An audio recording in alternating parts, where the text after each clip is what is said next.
Tema ini akan kami COVID-19 di Madura. Kebijakan ini berdampak terhadap 4 kabupaten di Madura. salah satunya melalui menjadi provinsi. Pak Bupati siap tanda tangan kapan pun. Kembali lagi bersama saya, Franky Wirananda, tuan rumah Madura Talk.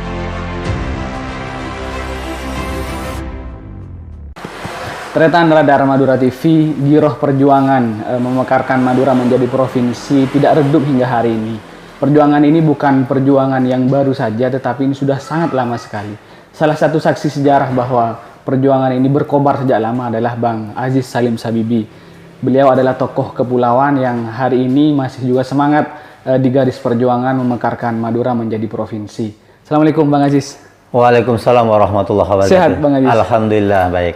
Informasi yang kami terima bahwa Bang Aziz ini terlibat dalam perjuangan memekarkan Madura menjadi provinsi ini sudah sejak lama, bahkan sekitar tahun 99 Bang, betul Bang? Betul. Jadi Madura, keinginan masyarakat Madura untuk menjadikan Madura provinsi itu sudah diperjuangkan sejak lama. Sejak lama, betul. Jadi saya sendiri bergabung itu sejak tahun 1999. Masih sangat muda sekali waktu itu. Masih muda, masih usia saya masih 24 tahun. 24 tahun sudah gabung. Apa saja waktu itu yang dilakukan Bang Aziz dengan teman-teman di perjuangan itu Bang? Banyak hal yang dilakukan. Pertama kita adalah memberikan pemahaman terhadap warga masyarakat Madura, khususnya tokoh-tokoh para kiai di Madura. Nah, embrio itu lahir dari perjuangan para aktivis, akademisi, dan politisi Madura. Yang kemudian mendapat restu dari para tokoh, para ulama gitu Bang? Sehingga para tokoh, para ulama bergabung, sehingga dibentuklah organisasi-organisasi keagamaan seperti organisasi ulama Madura. Oke. Itu embrionya. Menjadi cikal bakal yang kemudian mendukung gerakan Madura menjadi provinsi. Betul. Waktu itu apa pertimbangannya Bang? Kenapa Madura harus menjadi provinsi gitu Bang? Pertimbangannya adalah kenapa Madura harus jadi provinsi. Saya kira semua masyarakat Indonesia tahu. Ketika datang ke Jawa, datang ke Jakarta, datang kemana saja ditanya, dari mana? Pasti bilang dari Madura. Tidak mungkin bilang dari Jawa. Artinya, secara personal, individu, masyarakat itu sudah mengakui bahwa Madura adalah Madura, bukan Jawa. Oke, alasan pertama itu. Pertama. Identitas Bang ya? Identitas. Bahwa kita ini bukan orang Jawa, kita ini Madura gitu Bang. Yang kedua adalah, kita memiliki pulau sendiri. Tidak gabung dengan Jawa. Yang ketiga adalah, kita memiliki bahasa sendiri. Tidak bahasa Jawa, bahasa Madura. Kita punya budaya, punya tradisi, punya adat sendiri, adat Madura. Oke. Secara geografis, secara kebudayaan, secara bahasa, kita ini memang berdiri sendiri. Madura, bukan Jawa. Bukan Jawa. Apalagi kalau kita lihat sejarah, dulu sejak pemerintahan Indonesia, negara RIS, negara kesatuan, Madura adalah negara bagian. Yang kedudukannya sama dengan Jawa Timur waktu itu ya Bang ya? Dengan bukan Jawa. Jadi ada Jogja, ada istimewa Jakarta, Aceh, Kalimantan, dan itu adalah negara bagian. Nah, satu-satunya negara bagian yang tidak jadi provinsi adalah Madura. Oke. Jawa sudah provinsi. DKI provinsi. Aceh provinsi, Kalimantan provinsi. Semua jadi provinsi. Hanya Madura yang belum jadi provinsi. Yang belum jadi provinsi saat ini. Maka tidak berlebihan ketika warga Madura ingin menjadi provinsi, karena secara sejarah memang kita sudah sejajar dengan daerah-daerah lain kan begitu Bang. Betul, karena Madura ini ada kerajaan. Otomatis kerajaan itu adalah pemerintahan. Nah, sejak dulu sudah ada kerajaan, ada pemerintahan. Nah, kenapa justru tambah mundur? Mestinya tambah maju. Kita tidak muluk-muluk jadi negara, tapi jadi provinsi sajalah. Betul, Bang. Apa kemudian dampaknya Bang jika Madura menjadi provinsi Bang? Pertama, dampak positif dan negatifnya. Oke. Dampak positifnya, kalau Madura jadi provinsi, pertama, pusat pemerintahan dekat dengan masyarakat. Otomatis pelayanan publik akan lebih baik. Oke. Yang ketiga, ada pemerintahan, kita punya kantor-kantor, gubernur, kejaksaan tinggi, pengadilan tinggi, Kapolda, Pangdam, ada di Madura. Kita punya DPR provinsi.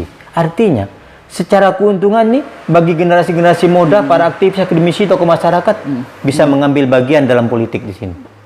Yang birokrasi bisa mengambil bagian di birokrasinya. Yang anak muda bisa jadi kader generasi-generasi penerus bangsa. efek terhadap kehidupan masyarakat juga luar biasa. Pasti ekonomi juga pasti, karena apa? Ketika ada pusat pemerintahan di situ digodok, aturan dibuat, semua dibuat di situ, anggaran pun dibuat di situ. Nah, kita sekarang kebagian sebagian kecil dari APBD kita, APBD Jawa Timur. Bagaimana sejahtera? Nah, oleh karena itu ini perlu, dan ini sangat dibutuhkan oleh masyarakat. Madura harus jadi provinsi karena ini kebutuhan. Ketika kebutuhan ini wajib diperjuangkan, bukan tuntutan. Madura provinsi adalah kebutuhan warga Madura, ketika kebutuhan wajib diperjuangkan. Oke. Dan Bang Aziz menjadi bagian dari perjuangan itu. Dampak negatifnya apa, Bang? Negatifnya mungkin persaingan politik saja. Saya kira negatifnya nggak ada. Kalau bicara perekonomian, saya kira orang Madura sudah tidak bisa dianuin lagi sudah. Karena di mana-mana orang Madura tinggal di sebuah kota, kota yang paling sepi saja, ketika ada orang Madura, kota itu pasti akan jadi ramai. Artinya orang Madura sangat produktif, bisa memajukan daerah yang tidak maju, bisa mengembangkan ekonomi tidak berkembang. Itu sejarah. Coba lihat di mana-mana orang Madura. Betul. Nah, ini kalau misalkan dikembangkan untuk di Madura sendiri kan akan menjadi roda perekonomian yang luar biasa gitu, Bang. Oh, pasti. Pasti itu. Karena orang Madura memiliki kreativitas yang tinggi, yang mereka tidak bisa melakukan itu. Nah, ketika ada kota provinsi, maka kemampuan itu akan ditelurkan di daerahnya sendiri. Oke. Jika tidak jadi provinsi, Bang, apa dampak negatif yang dirasakan oleh masyarakat ketika kondisinya seperti ini gitu? Ya, sekarang kita rasakan aja. Apa sih keuntungannya kita tidak jadi provinsi? APBD, ya kita dapat sebagian kecil. Dengan luas wilayah Madura, dari Bangkalan sampai Pulau Sakala, dari Serunggi sampai Masalembu sana, perbatasan dengan Kalimantan, begitu luas. Kira-kira apakah pemerintah provinsi sudah mampu membangun Madura? Masih belum. Karena jangankan di kepulauan, di daratan Madura saja, belum semuanya sempurna pembangunan. Ini di daratan. Di daratan saja, belum lagi ke kepulauan. Jadi itulah kenapa Madura ini menjadi kebutuhan kita untuk jadi provinsi. Kenapa? Kita bukan ingin jabatan itu, tapi bagaimana ada manfaat yang lebih besar buat kesejahteraan masyarakat Madura. Oke. Tretan Radar Madura TV, perlu diketahui bahwa Bang Aziz Salim Sabibi ini salah satu tokoh pemuda asal kepulauan, tepatnya Pulau Kangean. Beliau sangat vokal sekali memperjuangkan masyarakat kepulauan. Saya ingin tanya, Bang, bagaimana kondisi kepulauan hari ini, Bang? Kondisi kepulauan saat ini bisa dikatakan sama saja sejak Indonesia merdeka. Tidak ada perubahan signifikan? Tidak ada perubahan signifikan menurut saya. Kalau cuma listrik yang hidupnya mati hidup biasa. Tapi yang paling penting adalah bagaimana roda perekonomian dan pembangunan itu bisa dinikmati. Listrik pun belum 24 jam, Bang? Belum sepenuhnya itu mendapatkan listrik. Belum sepenuhnya warga kepulauan itu dialiri listrik. Hanya beberapa tempat saja, di perkotaan-perkotaan saja. 76 tahun merdeka? 76 tahun merdeka. Dan jalan-jalan poros di kepulauan saja masih belum tuntas sampai saat ini. Itu artinya bahwa pemerintah provinsi saat ini masih belum mampu untuk membangun Madura. Kepulauan. Utamanya Madura. Khususnya kepulauan. Kepulauan, Bang, ya. Nah, ketika menjadi provinsi, maka tentu anggaran yang didapat lebih besar, pengelolaan juga akan lebih maksimal, itu yang akan dirasakan manfaatnya. Pasti. Jadi begini, sekarang APBD Jawa Timur kurang lebih 27 triliun mungkin. Nah, ketika Madura jadi provinsi, ya mungkin nanti bisa dapat 7-8 triliun APBD-nya. Kalau 8 triliun itu dibagi dengan 5 kabupaten, coba hitung sudah. Siap. Kurang lebih paling tidak dengan operasional provinsinya, setiap kabupaten mendapatkan kue pembangunan itu kurang lebih 400-500 miliar. Betapa dahsyatnya pembangunan di setiap kabupaten itu dengan anggaran 500 sampai 600 miliar. Beda lagi APBD yang memang belum APBD kabupatennya.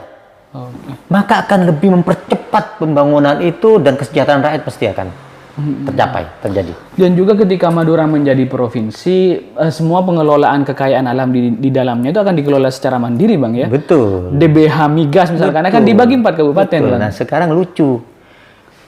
Migas kita ada di kepulauan. Dari sejak 93 sudah eksplorasi. Waktu itu masih Arko. Iya, di Pagerungan besar ya Bang. Tapi sampai saat ini kesejahteraan masyarakat kepulauan masih belum. Mungkin hampir masyarakat tidak tahu bahwa itu adalah menghasilkan dolar. Betul. Jadi betapa naifnya bagi masyarakat Madura dengan sumber gas yang konon katanya itu memberikan kontribusi kepada pemerintah Indonesia, khususnya Jawa Timur. Sepertiga kebutuhan gas Jawa Bali itu adalah dari kepulauan. Kebutuhan gas Jawa Bali itu sepertiganya di kepulauan. Di pemenuhannya Bang ya? Pemenuhannya. Mulai dari petrokimia, terus apa itu Python dan sebagainya. Belum kebutuhan industri gas kita. Mestinya dengan kontribusi besar kekayaan alam ini, masyarakat juga mendapatkan efek yang jadi begini, baik, gitu. undang-undang kita mengatur kan, bumi dan air dan kekayaan alam yang terkandung di dalamnya adalah milik negara dan semata-mata untuk kemakmuran rakyat. Sekarang dengan bumi yang disedot itu alamnya, makmur nggak rakyatnya? Pertanyaannya. Nah, itu adalah amanah undang-undang dan amanah kemerdekaan kita, bahwa kita merdeka untuk sejahtera. Bukan untuk dijajah lagi. Dan masyarakat kepulauan belum sejahtera. Betul, bukan cuma kepulauan, hampir semua masyarakat Madura mungkin masih belum sejahtera. Artinya kemerdekaan yang diciptakan, yang diperjuangkan masih belum sepenuhnya dirasakan oleh rakyat Indonesia, khususnya masyarakat kepulauan. Ini masih berbicara pembangunan sektor pembangunan di sana. Bagaimana pembangunan sumber daya manusianya Bang di sana, Bang? Saya kira kalau sumber pembangunan manusia sekarang sudah teknologi sudah maju. Semua orang sudah ingin maju. Semua orang sudah ingin maju, dan di kepulauan itu banyak sarjana. Kalau bicara sumber daya manusia, sudah punya kemampuan. Tinggal bagaimana kemampuan manusia yang didorong oleh infrastruktur yang ada, oleh apa kira-kira yang diperlukan oleh pemerintah, itu aja. Kalau sumber potensi manusianya sudah, saya kira gak ada masalah. Artinya sudah mampu bersaing dengan alamnya kaya kita itu. Tinggal bagaimana pemerintah itu mau support anggarannya, itu aja. Kalau hari ini bagaimana mau support kondisi APBD kita terbatas gitu Bang? Sebetulnya tidak terbatas, hanya keberpihakan saja. Keberpihakan. Contoh sekarang APBD Jawa Timur sekian triliun, tinggal keberpihakan saja sebetulnya. Seharusnya daerah tertinggal itu lebih diprioritaskan daripada daerah yang sudah maju. Ini kebanyakan birokrasi kita, daerah yang maju ini justru lebih banyak dapat kue pembangunan. Mestinya yang tertinggal ini dipacu biar bisa setara dengan yang sudah maju gitu. Atau Bang Aziz melihatnya bahwa pemerintah kita belum berpihak ke orang-orang kepulauan nih Bang? Saya kira bukan belum berpihak, ini kemauan sebetulnya. Kemauan bukan pemerintah, tapi kemampuan leader kita. Karena pemerintah ini adalah institusi, organisasi, tinggal leadernya, pemimpinnya. Keberpihakan dia seperti apa. Siap. Seperti yang kita ketahui bersama bahwa masyarakat kepulauan juga sudah ada upaya-upaya untuk memekarkan kepulauan menjadi kabupaten tersendiri. Dan Bang Aziz sepertinya juga menjadi garda terdepan dalam perjuangan ini. Betul. Pertanyaannya sampai di mana perjuangan ini Bang? Jadi sejak tahun 1999 di mana marak-maraknya pemekaran wilayah itu kita sudah ajukan kepulauan menjadi kabupaten. Kebetulan itu diajukan ke mana Bang? Kenapa? Pengajuannya? Kita sudah ke Mendagri, dan saya sering ikut forum-forum pemekaran wilayah itu di Jakarta. Artinya usulan pemekaran kepulauan menjadi kabupaten ini sudah jauh diusulkan sebelum Madura diusulkan jauh menjadi sebelum provinsi, Madura diusulkan jadi provinsi, kabupaten kepulauan sudah diusulkan sejak tahun 1999. Itu proposalnya sudah masuk di Mendagri. Nah, cuma persoalannya di politik saja.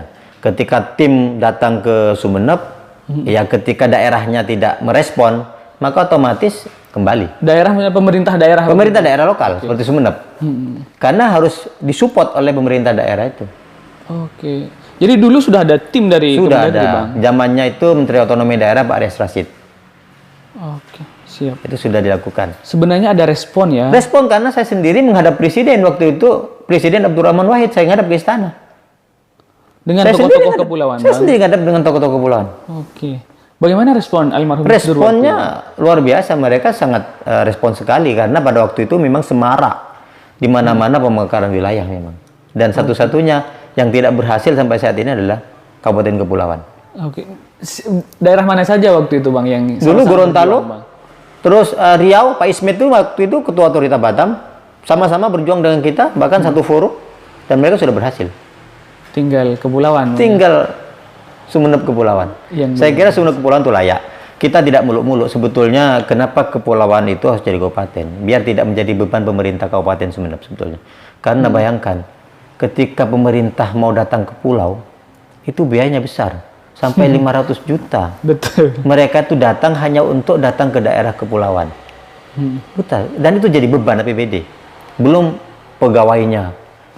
Nah itu. Jadi perlu kesadaran kita semua bahwa seharusnya memang kepulauan itu dimekarkan. Biar ada pemerintahan yang dekat dengan masyarakat. Pusat pemerintahan dekat dengan masyarakat. Sehingga kesejahteraan itu akan tercapai.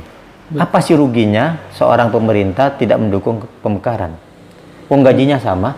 APBD-nya bukan dari kita, dari pusat juga bantuan. Nggak ada yang dirugikan. Kecuali gajinya dipotong atau honornya dipotong baru. Ini nggak ada kok. Ini hanya karena kerakusan saja menurut saya dari oknum-oknum penguasa itu. Yang ingin menguasai, tapi mereka tidak mampu untuk melayani. Seharusnya kalau mereka punya ambisi untuk menguasai, mereka harus punya ambisi untuk melayani. Jadi seimbang. Harus seimbang. Harus seimbang. Dan kepulauan butuh pemerintahan yang lebih dekat. Kenapa itu kita ajukan pemekaran wilayah Kabupaten Kepulauan? Biar kesejahteraan tercapai dan juga pahala loh bagi pemerintah setempat ketika mereka bisa memerdekakan, artinya memandirikan daerah dan bisa maju dan ekonominya bisa maju juga, rakyatnya sejahtera, kan itu kan ibadah juga buat mereka, amal ibadah mereka. Kira-kira bisa mandiri kepulauan Bang, kalau misalkan dipecah Bang? Sekarang tanpa dipecah aja mandiri kok. Apalagi ada pusat pemerintahan. Apakah pernah orang pulau merengek-merengek minta bantuan dan sebagainya? Menuntut, iya, karena itu adalah mereka bayar pajak. Haknya. Hak dan kewajiban harus seimbang. Yang ketiga begini, ketika kepulauan jadi kabupaten, maka niat kita bersama untuk menjadikan Provinsi Madura cepat tercapai. Akan lebih mudah. Tercapai karena syarat, pemenuhan syarat 5 kabupaten itu akan tercapai. Nah, seharusnya kita dorong. Karena kalau kepulauan jelas, sudah arealnya jelas, kepulauan. Tapi kalau Pamekasan dimekarkan, Sampang dimekarkan, Bangka dimekarkan, masih ribet. Tapi kalau kepulauan, sudah jelas, tinggal ambil berapa kecamatan, sudah selesai. Tinggal kebijakan saja, kebijakan politik saja sebetulnya itu. Perjuangan dari tahun 99, Bang. Sampai hari ini bagaimana masyarakat kepulauan? Apakah masih bergairah untuk memekarkan kabupatennya, Bang? Kalau masyarakat kepulauan saya kira bukan lagi gairah. Sangat gairah, cuma mereka itu nggak tahu memulainya dari mana. Oke. Karena apa? Orang pulau ini tidak ada yang menjadi sentra politik, sentra penguasa, nggak ada.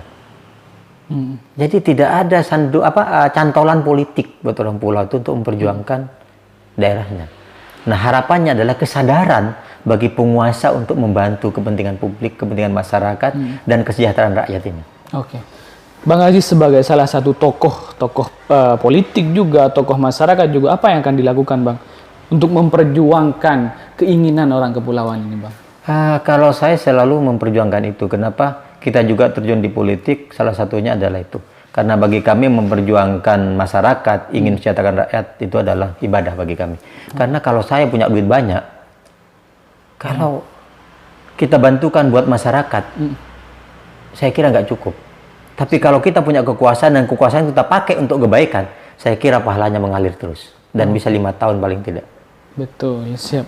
Bang, apa yang kemudian langkah konkret yang akan dilakukan, Bang?